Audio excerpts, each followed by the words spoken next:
You do not hear the accusation at first. What reaches you is the sound of a latch sliding shut behind you, a small metallic click far too calm for what it represents. Then comes the silence, thick and deliberate, the kind that seems to erase the world outside the narrow corridor where you have been left standing. Only after that does the word arrive, spoken by someone who refuses to meet your eyes, as though saying it aloud might stain them. Immoral. In a single breath you become something less than a person, an inconvenience that has to be managed, a disturbance that must be hidden before anyone notices. You are not being executed, but you feel something far worse unfolding, the beginning of a slow erasure, a transformation not into a corpse but into a ghost. The faint smell of disinfectant creeps forward, mixing with the damp odor rising from the floorboards, and for a moment you understand why so many women who entered places like this were never spoken of again. Your footsteps echo as you are guided forward, and every echo sounds quieter than the last, as if even the building itself is already beginning to forget you. Only then does someone murmur the name of the institution, as though reciting a prayer, a home of reform, a respectable pillar of Victorian morality, an establishment praised by newspapers, clergy and social reformers who insisted that here, lost women were rescued from themselves. But the truth, the one documented only in fragments, confessions, secret letters and long silence testimonies, is that these respectable institutions did not kill women. They slowly hollowed them out until almost nothing human remained. To understand how such a system emerged, you have to imagine Britain at the height of its self-assured moral empire. The streets of London and Manchester were filled with sermons masquerading as laws, and laws masquerading as compassion. Respectability had become a form of currency, one more valuable than wages or inheritance, and women were expected to maintain its fragile balance. One rumor, one mistake, one pregnancy without a ring, these were treated as moral debts the community insisted must be repaid, not by the fathers, not by the clerks or factory owners who exploited vulnerable girls, but by the women themselves. In this atmosphere, institutions flourished under the guise of salvation. They promised to correct, rehabilitate, and restore fallen women, while shielding society from the shame of admitting that its cruelty created the very suffering it sought to hide. The Victorian public saw these places as essential guardians of virtue. Their reports spoke of discipline, prayer, learning, and moral improvement. They did not mention the silence that swallowed names, the forced labor that broke bodies, or the psychological rituals that dissolved identities one rule at a time. Inside these walls, everything was designed to unmake you. The first ritual was the taking of your name. It was replaced with a number, because names carried stories, families, memories, dangerous things for an institution whose purpose was to dismantle who you had been. Then came the stripping of clothes, replaced with uniforms that erased individuality. Any object that held meaning or comfort, a locket, a ribbon, a letter, was confiscated, not because it was harmful, but because it reminded you that you belonged to a world outside, one in which you had once been recognized. The women who guarded you, often former inmates themselves, recited the rules with mechanical calm. Speak only when spoken to. Rise when the bell rings. Work until your hands burn. Write nothing. Question nothing. Forget everything you were. If you resisted, you endured silence, confinement, or additional labor. If you complied, you disappeared more quietly. The justification for all of this came wrapped in the language of morality. Victorian Britain saw female suffering not as a tragedy, but as a necessary lesson. Reformers believed that the only way to save a woman who had strayed was to break her will completely. They argued that obedience was freedom, silence was virtue, and humiliation was a path to redemption. This ideology allowed society to maintain a spotless conscience while participating in acts that today would be considered psychological torture. Newspapers applauded the institutions for their strict discipline. Clergymen praised them for rescuing souls. Politicians funded them to keep communities orderly. The real purpose, unspoken and unrecorded, was far simpler: to make troublesome women invisible without staining the hands of the men who had condemned them. What made the system so effective was not its violence, but its slowness. You were not whipped or shackled. You were managed. Rules replaced bruises. Routines replaced threats. A kind smile could accompany the confiscation of your final possession. A gentle voice could instruct you never to speak of your child again. Every day was designed to wear down resistance without revealing cruelty. Over time, you stopped imagining freedom because imagination itself became dangerous. You began to understand why former inmates rarely described what happened inside. It was not that they lacked words. It was that the system had convinced them their suffering was deserved, or worse, irrelevant. By the late 19th century, thousands of women had passed through these institutions. Their names rarely appear in records. They were labeled as immoral, disobedient, unfit, unstable, or fallen. Husbands, fathers, employers, or even neighbors could sign the papers that sealed their fate. Evidence was unnecessary. Reputation was enough. The law did not question whether the accusation was true. It questioned only whether society needed protection from the woman in question. And because Victorian society feared scandal more than injustice, the answer was almost always yes. You can still picture the moment you were left alone in the dormitory for the first time. Rows of identical beds, walls painted a color, chosen not for comfort, but for its ability to conceal stains. A single window placed so high you could only see a sliver of sky. You felt the weight of the silence fill the room. Not peaceful silence, but the kind that erases, the kind that replaces the sound of your name with the echo of rules repeated until they become internalized. This was the genius of the Victorian system. It did not kill you. It convinced you to surrender your identity one thought at a time. By the time your second week has blurred into your sixth, the days no longer feel separate. They dissolve into each other like ink in water, indistinguishable and strangely slow, yet somehow gone whenever you try to grasp them. The bell at dawn is your first tether to the waking world, a harsh, metallic sound that tears through sleep before thought can catch up. You rise because everyone else rises. You fold your blanket because everyone else folds theirs. You move in a silent line towards prayer because the line moves. And in a place like this, standing still is more dangerous than following. The matron at the front does not need to raise her voice. Her authority is woven into the walls, stitched into the uniforms, embedded in every rule you have been forced to memorize. She does not have to threaten you. The threat is already in your head, obedience or erasure, and so you obey. The prayers are the same each morning, repeated in a tone that drains them of all comfort. They are not invitations to speak with God. They are reminders that someone is always listening, evaluating, judging. You mouth the words, your voice barely above a whisper, and realize that the woman standing next to you is doing the same, eyes fixed on a patch of floor as if afraid to look up. Once you might have called this ritual uplifting. Now it feels like a daily rehearsal of your own disappearance, proof that your inner life is no longer your own. Work begins immediately after, justified as industry and useful occupation. The institution cannot admit that what it really needs is free labor, so it wraps exploitation in the language of moral improvement. You are set to scrubbing floors, stitching garments, laundering linen, preparing meals you will never taste in full. Your hands blister, crack, and sting, but no one calls it suffering. They call it character building. If you falter, if you pause, if you lean against the wall for a moment to catch your breath, you feel a gaze hook into you from across the room. A supervisor marks something in a notebook, and you know that somewhere beside your number, another word has been added. Sluggish, perhaps, or unreliable. Each entry in that book is a chisel taken to your future, carving away any chance of being spoken about with respect once you leave. The work itself is not the horror. It is the way it is used to define whether you deserve to exist outside these walls.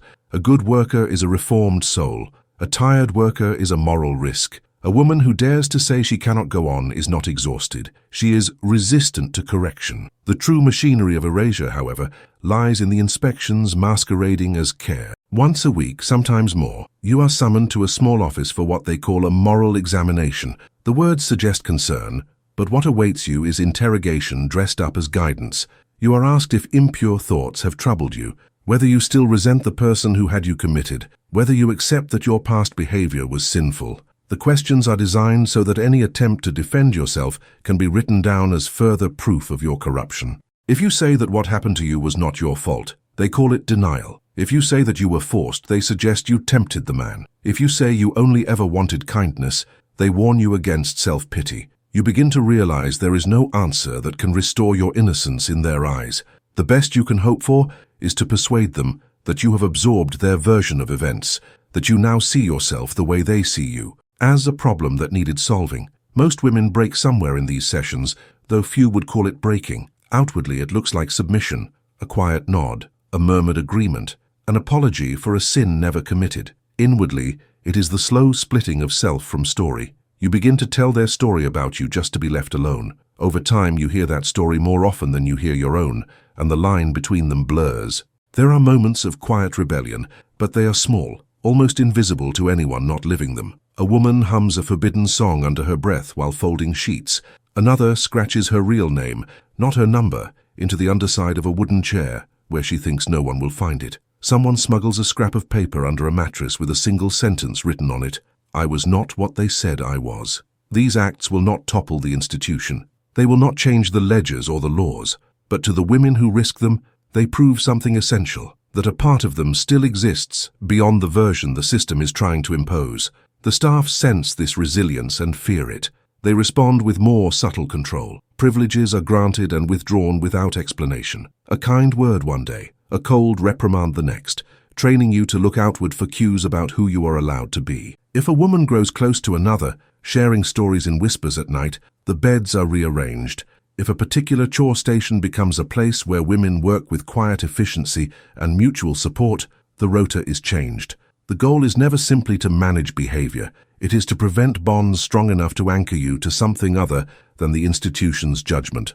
Outside, Victorian society applauds these measures as evidence of success. Philanthropists visit on carefully staged days. When the dormitories are aired, the uniforms are neat and the women are paraded in rows, heads bowed, hands folded just so. The visitors go away impressed by the order, by the silence, by the seemingly calm acceptance on each face. They donate more money. They praise the managers. They tell friends over dinner that they have seen redemption at work. No one shows them the isolation cell where a woman has been left alone for speaking out of turn. No one mentions the mother whose letters to her child are intercepted and destroyed. No one asks why so many entries in the admission book list no specific offense, just vague phrases like wayward character or unsuitable conduct. Respectable people find comfort in respectable institutions. They do not want to know what respectability costs the people trapped inside. You begin to notice how the language spoken about you seeps under your skin. When a matron calls you ungrateful for crying at night, a part of you believes her. When a chaplain suggests that your suffering is a necessary step towards spiritual cleansing, you wonder if your pain might indeed be a kind of punishment you somehow earned. When a visiting lady remarks that you look improved, you feel a flicker of shame for the part of you that is not grateful to be here. This is how the system works, not by chaining your body to a wall, but by persuading you to chain yourself to its version of who you are. It does not need gallows or firing squads, because it aims for something far more enduring than death. It aims to convince you that you deserve to be forgotten. In the evenings, when the day's work is finally done and the dormitory is pitch dark, save for a sliver of moonlight slipping through the high window, you lie awake, listening to the breathing of dozens of other women.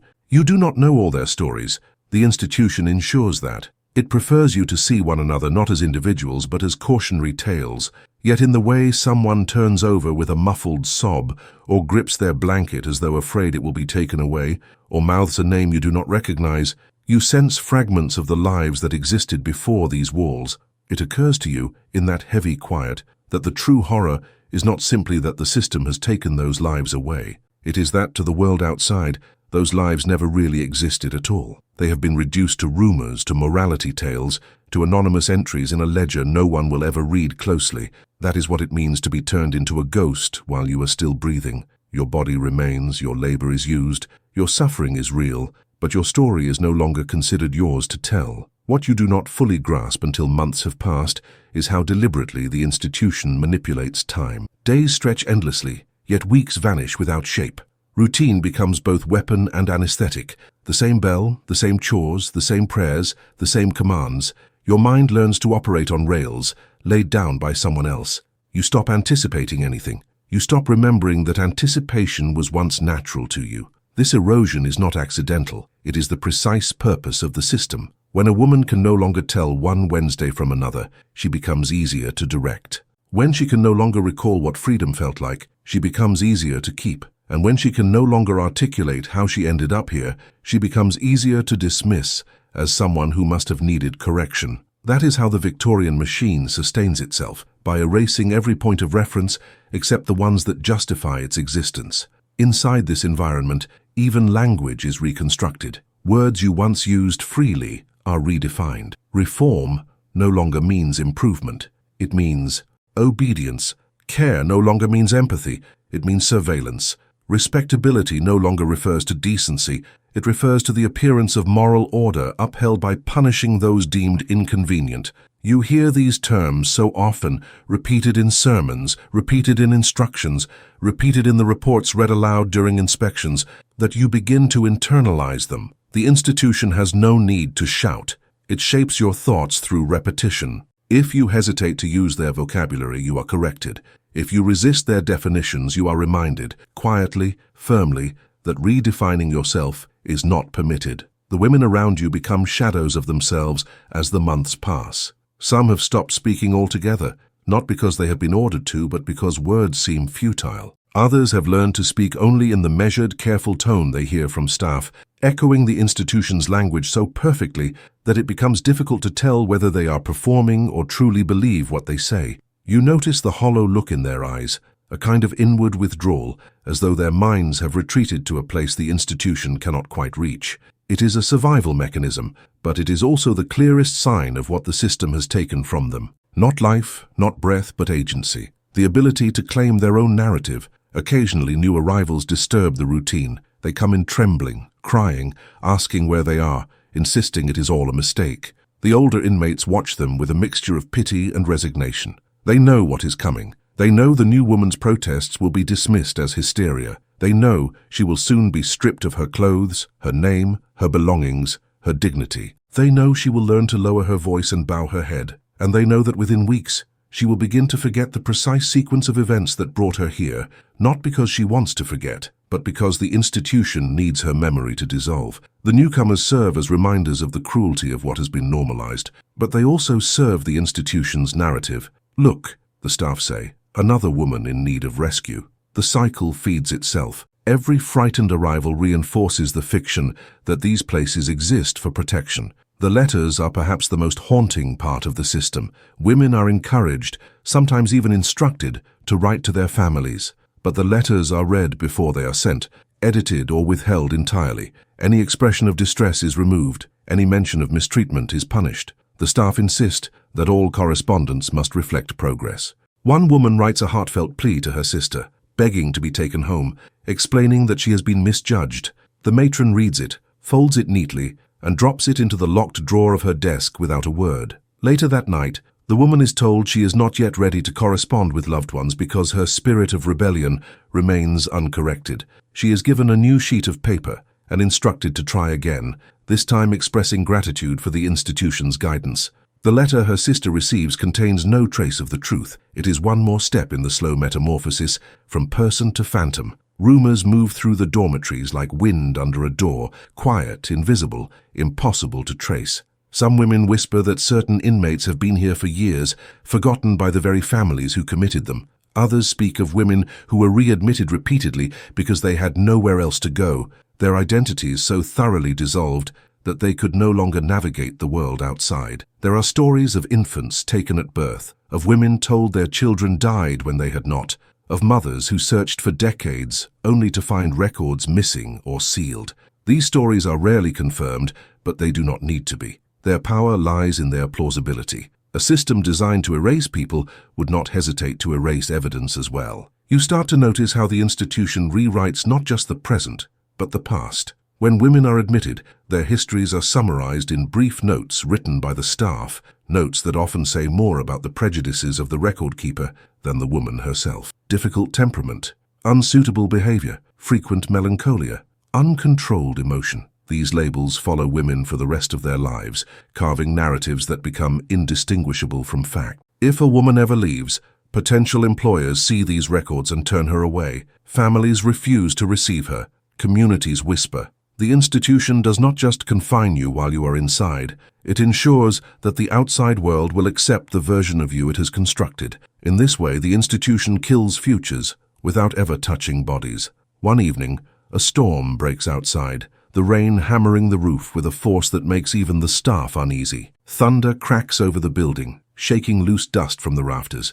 A woman 2 beds away sits up and begins to sob, not loudly, but in the helpless way someone cries when they realize a truth they cannot bear. You turn your head slightly and see her gripping her knees, rocking back and forth. She is repeating a single sentence under her breath, one you cannot quite hear. A supervisor enters, whispers sternly to her, then escorts her out of the dormitory. When she returns, hours later, she is silent, her expression blank. The next morning she works faster than anyone else, her eyes fixed on the floor. No one asks what happened. No one dares. The institution teaches you that some stories are too dangerous to acknowledge, even among yourselves. Yet amid all this erasure, something unexpected begins to form. A quiet, fragile sense of solidarity. It is not expressed openly, that would be punished, but it glimmers in small gestures. A woman slips you an extra piece of bread when she sees your hands shake from exhaustion. Another brushes your sleeve gently when the matron is not looking, a silent reassurance that you are still seen. Someone hums a lullaby at night, soft enough to avoid reprimand, but loud enough to remind you that memory can survive even in captivity. These small acts do not undermine the institution's authority, but they slow its progress. They create tiny fractures in the machinery, faint signs that human identity, though bruised and bent, has not been entirely erased. Still, the system adapts. The staff are trained to notice any trace of connection that might empower women. They rearrange tasks. They separate friendships. They assign extra duties to those who appear too confident. Every hint of mutual support is treated as a threat to order, and so the battle continues. The institution working tirelessly to replace your story with its own, and you fighting, sometimes without even realizing it, to keep hold of a part of yourself that still whispers your real name when the lights are out. You do not remember the exact day you realized that the institution was not simply punishing you, but preparing to erase you from history altogether. The awareness creeps in slowly, through small details that would look harmless to anyone who has never lived in a place like this. It is there in the way the ledgers are written, with your number large and clear but your name cramped in the margin. It is there in the way the staff talk about you in the third person, even when you are standing in front of them. She has improved, she is still defiant. She may yet be made useful, as though you were a case study rather than a human being. It is there in the way visitors are told stories about the girls or the women as a faceless group, never as individuals with separate lives and separate griefs. The more you listen, the more you understand that the system's true power lies not just in what it does to your body and mind, but in what it does to your trace. It ensures that if anyone ever asks who you were, the only answer available will be the institution's version. Over time, repetitions of that version will harden into something that looks like truth. One day, years from now, someone might open one of these ledgers in an archive and see your number, a brief remark about your supposed immorality, and nothing more. Without context, they might think they know you. They would be wrong, but there would be no one left to say so. Eventually, for some women, release does come, not as an apology, not as recognition that a mistake has been made, but as a pragmatic decision taken by people who see you as a unit of labor and order. Perhaps they need to free up a bed. Perhaps your family has written insisting they require your help at home. Perhaps you have grown too quiet, too compliant, and they deem you no longer disruptive. You are summoned to the same office where you were first registered. Papers are signed above your head. Instructions are given about your future conduct. You are told you must be grateful for the institution's guidance and remember the lessons you have learned. There is an implicit warning in every word. If you fail to behave according to their expectations out there, you can be sent back in here. You step outside the gate with a small bundle of belongings, none of which truly belong to you, and feel the air on your face as though for the first time. The street is loud, the light too bright, the world horribly fast. People pass you without looking twice. To them, you are just another woman walking by. To the institution, you remain a former inmate, marked forever in its books. And to yourself, if you are honest, you are something in between, not quite who you were before, not quite who they claimed you were, hovering in the uneasy space between memory and imposed narrative. For many, there is no homecoming. Families who once insisted that sending you away was for your own good are reluctant to receive you. Their neighbors know you are gone and assume the worst. Employers see the break in your work history and raise polite objections. You try to explain, but your tongue feels heavy. The language you have learned in the institution clings to your sentences. You find yourself saying you were looked after, that you were given discipline, that you were improved, even when some part of you knows these are not your words. They have been placed in your mouth by years of repetition. When you attempt to describe the darker parts, people shift uncomfortably. They say it cannot have been that bad. They remind you that such homes are necessary to maintain order. They suggest that dwelling on the past is unhealthy. You begin to realize that the institution's walls extend far beyond its physical boundaries. Its logic has seeped into the society that surrounds you. There is nowhere entirely outside of it to stand.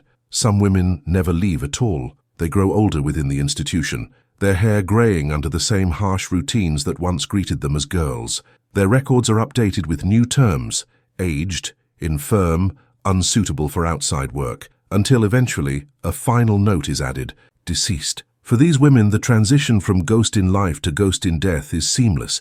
There is no sharp line between being forgotten while breathing and being forgotten under the ground. A simple ceremony may be held, a brief prayer may be said, but no one records the sound of their laughter before they were admitted, the smell of the house they grew up in, the way they once dreamed about a future that did not involve uniforms and bells and inspections. Those parts vanish unrecorded, and history proceeds without them. Looking back at the Victorian system from a distance, it would be comforting to think of it as an aberration, a cruelty confined to one era, one country, one set of institutions. But the logic that animated it did not die with the closing of those doors. It is the logic that says order matters more than justice, that appearance matters more than truth, that certain people can be removed from sight for the comfort of others. It is the logic that turns human beings into problems to be managed, then into statistics, then into footnotes. The tools have changed. Modern systems may use different vocabulary, different technologies, different bureaucracies, but the underlying mechanism is disturbingly familiar. Whenever a society decides that some lives are inconvenient, whenever it builds structures to hide those lives, rather than confront why they are suffering, the Victorian machine flickers back into existence under another name. If you listen closely to the way people talk today about troubled groups, about those who must be contained for their own good, you can hear echoes of the same phrases once used to justify locking women away without real evidence. When cases of institutional abuse surface, whether in care homes, detention centers, hospitals, or other respectable settings, the shock is often followed by a revelation that complaints were ignored for years, that records were incomplete, that those who tried to speak out were dismissed as unreliable. The pattern is painfully familiar. Erasure does not always require malice. It only requires a steady preference for comfort over confrontation, for tidy narratives over messy truths.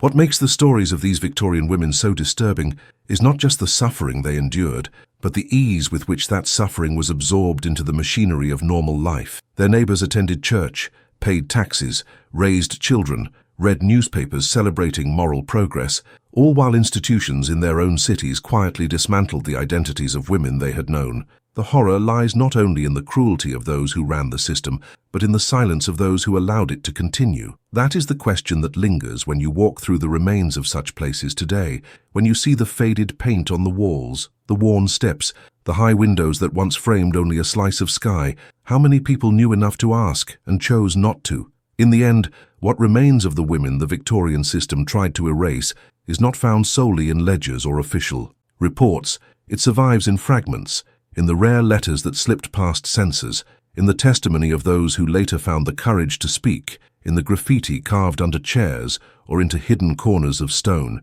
in the absences noticed by a child who never understood why an aunt disappeared and was never mentioned again.